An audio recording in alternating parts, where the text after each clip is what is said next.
बाहर निकलते ही बसंत की धूप ने जैसे उसका वेलकम किया। आसमान बिल्कुल नीला था। हर तरफ एक हल्का सा चैन का एहसास था। तयंग अपने कार में बैठा और रड्स के डाउनटाउन की तरफ चला। उसे कुछ और ऑफिसर से मिलना था। इन्हीं मुलाकातों के बाद उसकी रिटायरमेंट से जुड़ी विदाई की सभी रस्में जो कई दिनों से चल रही थी आज अंत में पूरी हो गई। लेकिन जैसे ही वो अपनी कार की तरफ बढ़ने लगा, एक मंजर ने उसका कदम रोक दिया। सड़क के उस पार एक चेहरा उसकी नज़र में आया, एक जाना पहचाना चेहरा। जोंगकुक, वो लड़का जो कोई और नहीं बल्कि जियोन जोंगकुक थी, डाउनटाउन के प्रोमिनेंट पर आराम से चल रहा था, बिल्कुल बेपरवाह और शांत। मास्टर, ड्राइवर ने उसके पास आकर कहा जब तयंग वही का वही रुक गया था। तंग शांत आवाज़ में कहता है, तुम पहले चले जाओ। तयंग एक ही दिशा में देखते हुए कहा जहाँ जोंगकुक जा रहा था। जोंगकुक, नहीं, ये मुमकिन नहीं है। वो ऐसा वो यहाँ कैसे हो सकता है? मन ही मन में सोचते हुए सीधा आगे बढ़े और तेज कदमों के साथ तयंग सड़क पार कर गया। जिस म्यूजियम में कुकी गया था वो काफ़ी बड़ा था। जोंगकुक चारों तरफ देखने लगता है और एक बार फिर उसी तरह हैरान हो गई जैसे वो पहली बार यहाँ आया था। Bark empire natural history museum की शान उसे एक बार फिर से मोहित कर दिया हो। राड्स शहर पहुंचने के अगले दिन बोगम उसे यहाँ लेकर आया था, आर्ट हिस्ट्री म्यूजियम और नेचुरल हिस्ट्री म्यूजियम में, जो एक दूसरे के बिल्कुल सामने सड़क के दोनों तरफ स्थिर थे। राड्स शहर का गर्व माना जाते थे। जोंगकुक चार्ल्स बर्ड सिटी की शान की आदत डल चुका था, जिसे राजधानी के शान के बराबर माना जाता था। लेकिन अब भी वो राड्स की सड़कों से गुजरती हर बार वहाँ के वास्तुकला के चमत्कार उसे मोहित कर देते। उसके स्कूल की लड़कियाँ जो अक्सर राजधानी गई होती थी, अक्सर आर्ट हिस्टोरी म्यूजियम की खूबसूरती के बारे में बातें करती थी। फिर भी जोंगकुक बिना झिझक नेचुरल हिस्ट्री म्यूजियम को सबसे सुंदर इमारत का दर्जा दिया था। जैसे कि बोगम ने बताया था, ये म्यूजियम उसके लिए जैसे धरती पर स्वर्ग का टुकड़ा था। उसके दिमाग में सिर्फ यही चल रहा था कि ये म्यूजियम कितना विशाल है और कैसे वो एक दिन में इसकी हर एक जगह देख पाएगा। जोंगकुक पूरे दिन को एक जगह एक्सप्लोर करने में लगाने के लिए उत्सुक थी। उसने अपने स्केड्यूल में आखिरी दिन भी खाली रखा था ताकि वापस इस म्यूजियम को देखने आ सके। राड्स छोड़ने से पहले आशा थी कि वो पूरी कलेक्शन देख पाएगा और अपना लक्ष्य पूरा करेगा।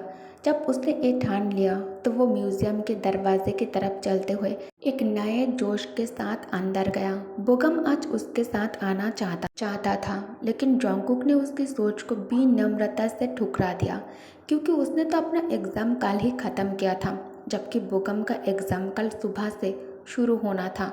चाहे बोगम को अपने दिमाग पर पूरा भरोसा था और उसने पहले से ही तैयारी भी की थी, लेकिन जोंगकुक नहीं चाहता था कि वो एग्ज़ाम से एक दिन पहले घूमने आए उसके साथ।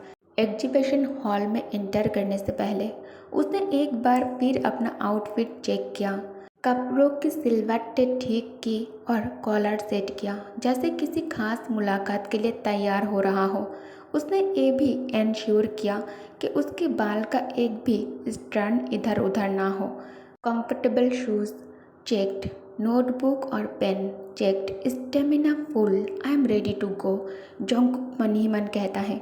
अपने बैग से नोटबुक और पेन निकालकर जोंगकुक ने व्यूइंग गैलरी में कदम रखा, जिसे वो अपने आने वाले पहले दिन नहीं देख पाया था। आज की जियोन जोंगकुक एक पिकनिक पर आया छोटा बच्चा जैसा लग रहा था।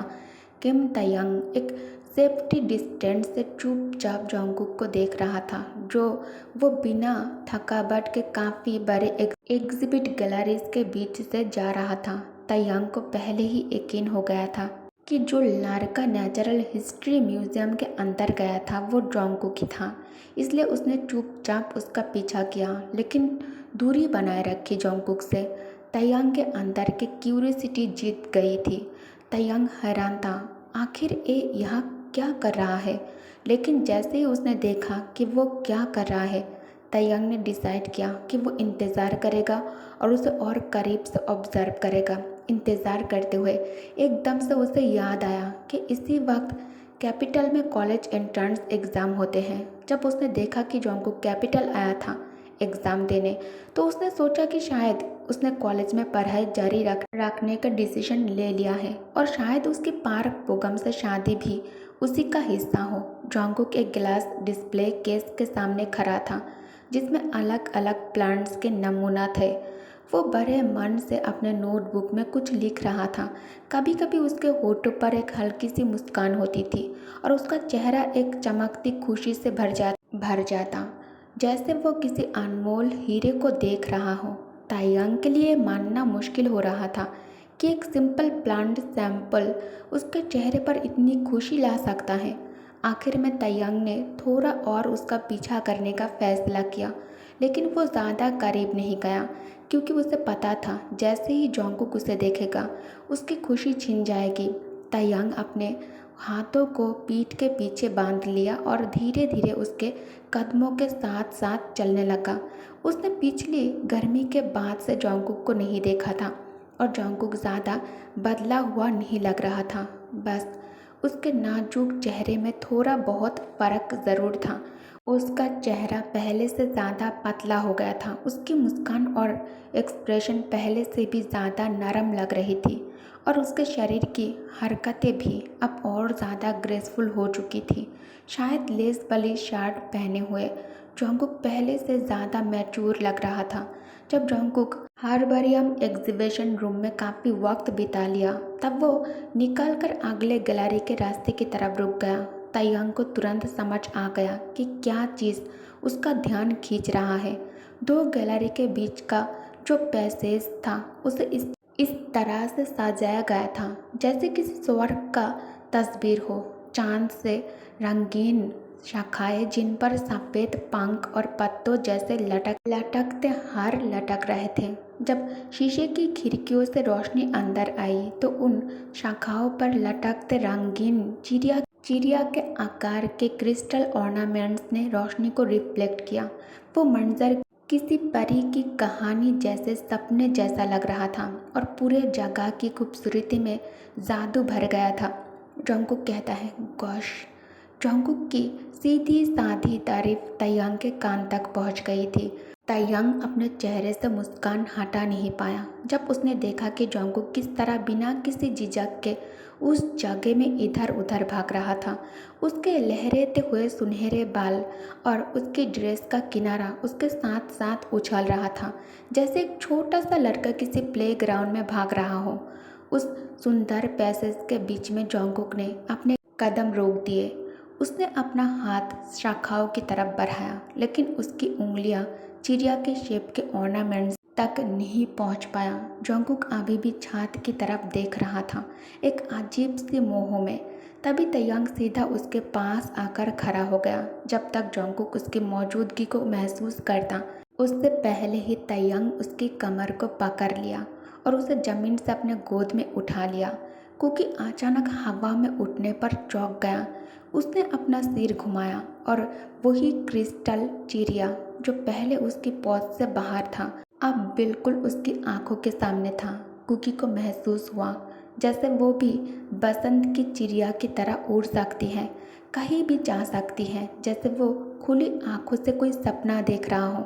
ये पल अजीब था, लेकिन सांस रोक देने जैसा खूबसूरत भी।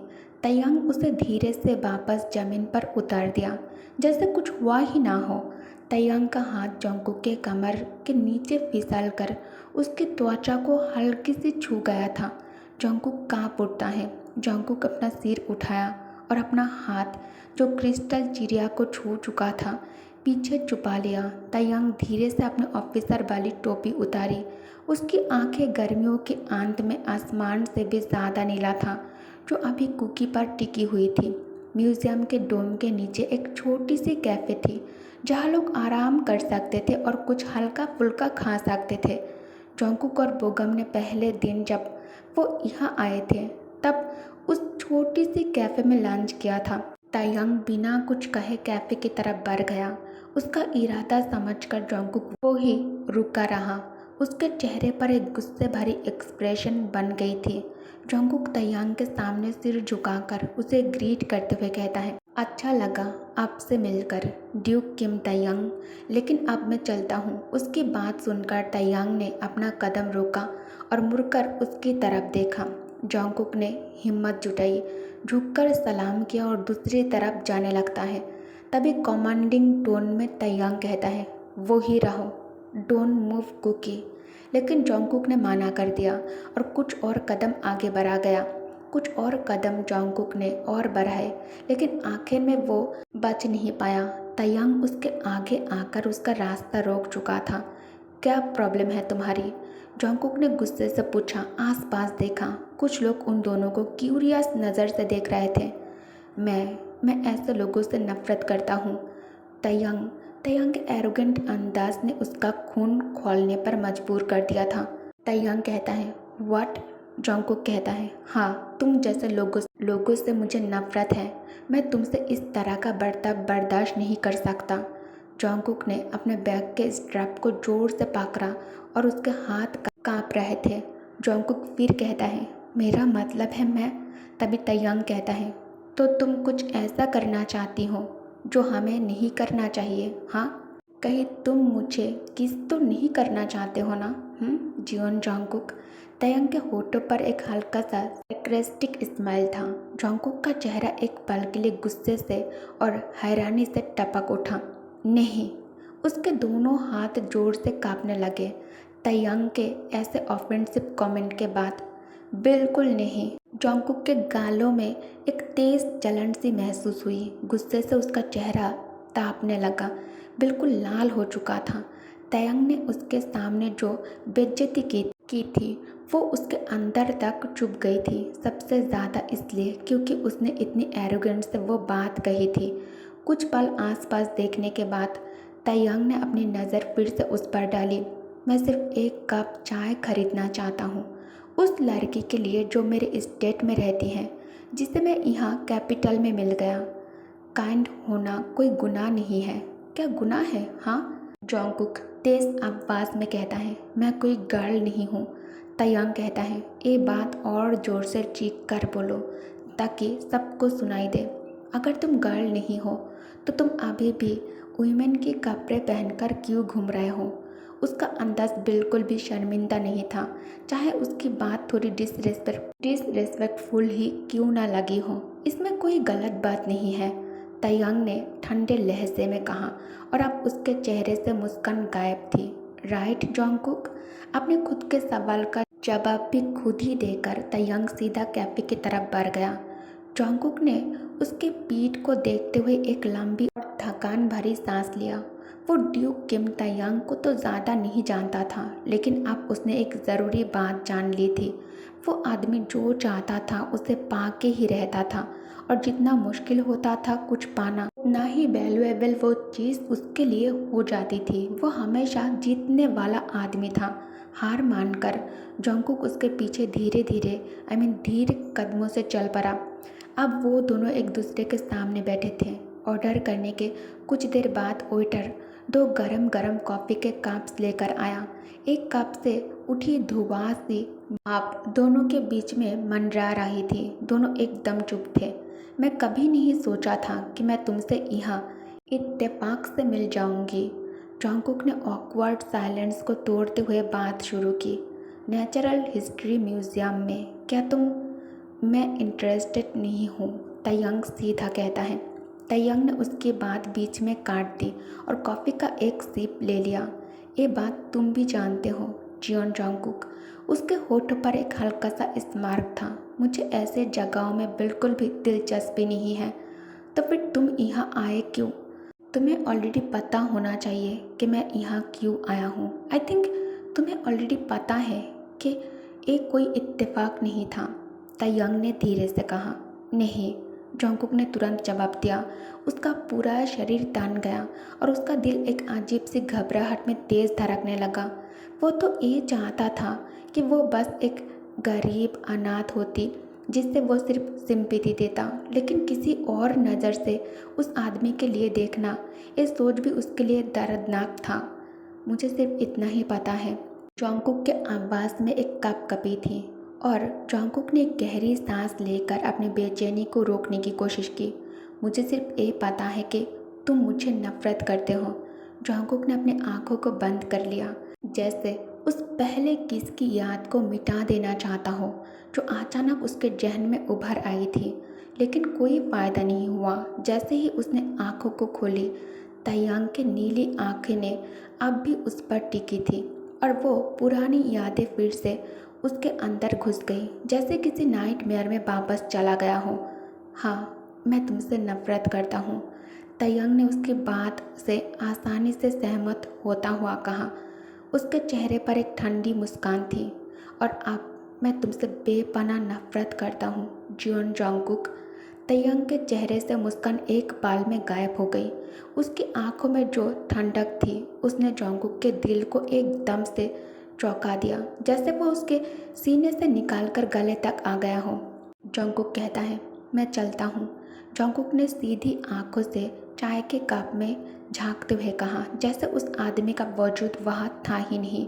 तायांग कहता है, क्या कहा तुमने? ओके गाइस, तो इस पार्ट को मैं यही एंड करती हूँ। Thanks for watching, bye bye.